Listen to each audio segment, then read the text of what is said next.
Inalmahan ng Pilipinas ang paglalagay ng floating barrier ng Chinese Coast Guard sa Bajo de Masinloc na nakaapekto sa kabuhayan ng mga mangingisdang Pilipino. Nadiskubrihan ng PCG at BFAR nang magsagawa ng resupply mission doon. Ang mga pangyayari sa biyahe na yan, personal na nasaksihan ng ating kasamang si Patrick de Jesus at narito po ang sentro ng kanyang balita live.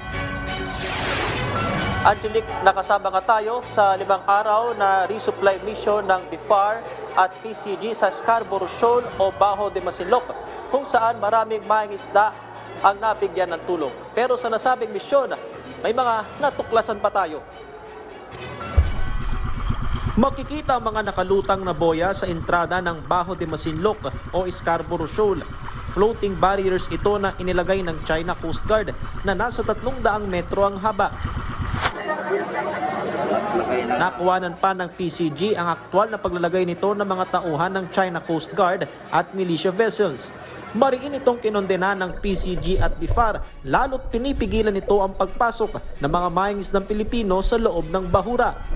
It goes to show that every time that the People's Republic of China would monitor that a large number of Filipino fishing vessels will be proceeding to Bajo de Masinloc together with the Bureau of Fisheries and Aquatic Resources or even with the Philippine Coast Guard. Ginagawa nila itong paglalatag ng floating barrier para hindi makapasok ang mga Pilipino mangingisda.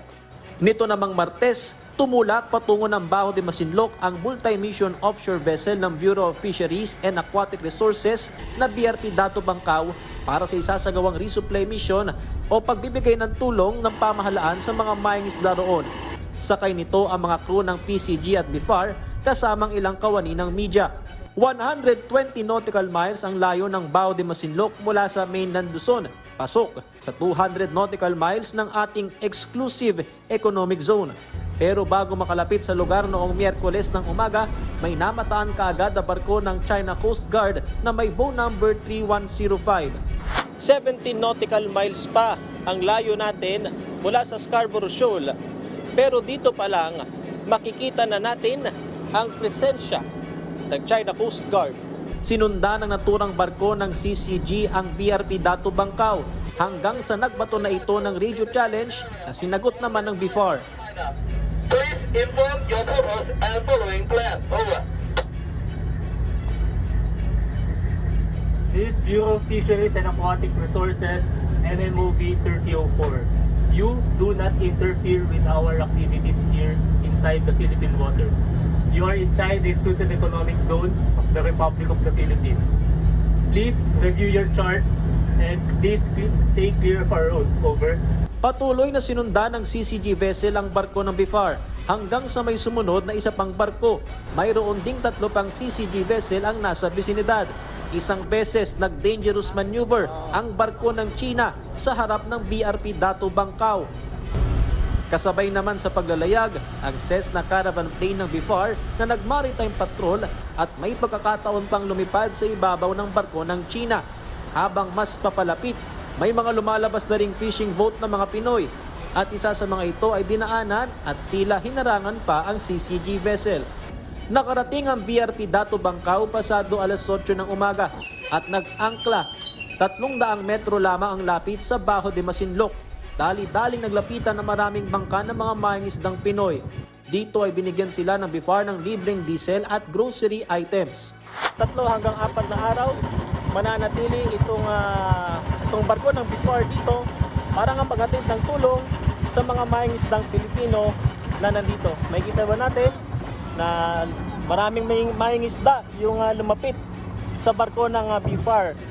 Ipinagpasalamat ito ng mga mangingisda, lalo't malaking bagay ito para makapanatili pa sila ng mas matagal at makahuli ng karagdagang isda. Laking tulong po sa amin na nabawasan po yung starting namin, ganun kasi nagbibigay sila po sila ng diesel. Nagpapasalamat din po kami sa kanila. Tuwang-tuwa po kami, nakasunod na po kami sa inyo, sir. Nakabuntot na po kami papunta rito. Kasi alam niyo may tulong. Apo sir, alam namin na may tulong na parating sa amin, kaya sumunod na rin po kami. Sa kabila ng presensya ng mga barko ng China, naging matagumpay ang resupply mission. Ayon sa PCG, katunayan lamang ito na hindi tuluyang nawalan ng kontrol ang Pilipinas sa Scarborough Shoal at nanatili ang suporta ng gobyerno sa mga mangingisda. We were successful in breaking the so-called territorial limit of the Chinese Coast Guard, disallowing government vessels from entering Bajo de Masinloc. The Bureau of Fisheries and Aquatic Resources vessel anchored with a distance of only 300 meters away from Bajo de Masinloc. So in short, we are that close.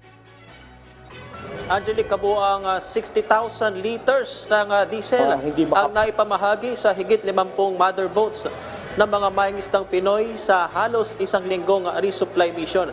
Target nga ito gawing mas madalas pa, Angelic, ng pamahalaan para may kaagapay ang ating mga mangingisda sa Bajo de Masinloc. Sabi naman ng National Security Council, Angelic, ay naiparating na nila kay Pangulong Ferdinand R. Marcos Jr. ang ulat patungkol sa inilagay na floating barriers ng China sa entrada ng Scarborough Shoal. Angelic. Yes, itong biyahe, mga ilang oras ang ginugugol para maabot natin ang ating mga mangingisda dyan sa Bajo de Masinloc para sa resupply mission? Yes, Angelic, ang sinakyan natin yung 30 meters na multi-mission offshore vessel ng Bureau of Fisheries and Aquatic Resources, ang BRP Datu Bangkao. Nanggaling nga tayo, Angelic, sa Orion o sa Port Kapinpin sa may Orion, Bataan. Umalis tayo doon ng Martes noong nakaraang linggo at 18 hours yung biyahe papunta malapit doon sa Bajo de Masinloc sa may Scarborough Shoal. At Angelic, nakapag-angkla nga tayo sakay ng BRP Datu Bangkao. 300 meters lang, malapit doon sa mismong bahura. So Angelic, ibig sabihin yan, ang barko ng Pilipinas ay nakakalapit sa Scarborough Shoal kahit ka may presensya doon ng mga barko ng China.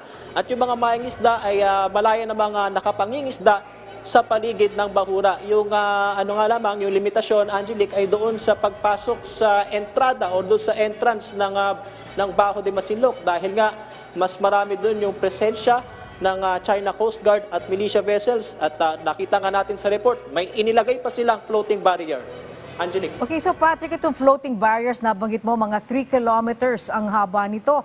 So, ibig sabihin, mas hahaba pa rin yung biyahe ng ating mga barko para maabot lamang itong area ng mga nire-supplyan ng mga mangingisda?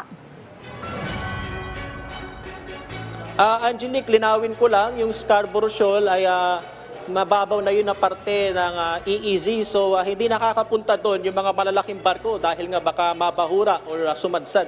Ang nakakalapit lamang doon yung mga maliliit na bangka o service boat. So yung BRP Datu Bangkao, yung ating sinakyang barko ng BFAR, ay nag-angkla malapit lamang doon sa Bajo de Masinloc at sila naman yung pinuntahan ng mga mangingisda para nga mabigyan sila ng ayuda gaya ng diesel at saka ng pagkain. Angelique. Okay, maraming salamat, Patrick De Jesus.